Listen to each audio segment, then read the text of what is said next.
All right, here at home, we're also getting our fair share of wet and windy weather. Yep, meteorologist Cesar Conejo standing by with the latest tonight. Well, before all of that windy weather started to affect us as much, and even the rain in parts of southern Utah, we got a beautiful sunset here sent in by Wayne Craig. And this was over in Zion National Park. It was a beautiful one out there, but what we continue to see is steady rain, mountain snow, and that means we have a winter weather advisory for higher elevation areas. But what about the Halloween weekend? Are we going to see a good one? Is it going to stay dry? I'll have those answers in just a moment. But again, we see plenty of mountain snow out here, and Snow Basin already living up to its name, seeing about 4 or so inches at the snow stake.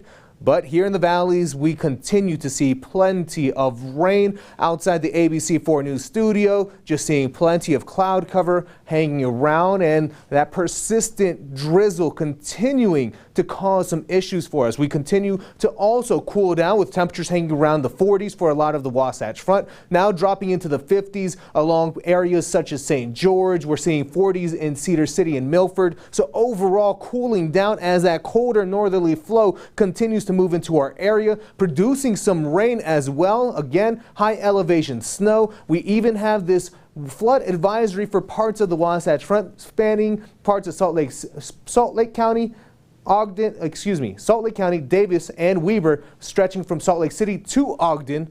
So that's going to be of a concern for us as we continue going throughout the overnight hours. We can also expect to have this winter weather advisory in effect now, continuing until noon tomorrow, with high elevation areas seeing northwards of 5 inches of snow. So again, that's going to be a messy commute if you have to go over any mountain passes. Looking at Futurecast, we do have this line of storms making its way really throughout almost everywhere. Still seeing plenty of rain, snow for the higher elevations, and it continues into the Tuesday morning commute. So again, expect to see wet roads, maybe even some slick ones for parts of the benches as snowflakes start to mix in. But after that, we start to just see some lingering showers, and going into Wednesday, not seeing much else. Look at that, pretty dry, and it'll continue into that trend for us. Looking at our regional forecast for tonight and tomorrow, we're expecting to cool down with overnight lows in the 30s and 40s, and our highs only hanging around the 40s,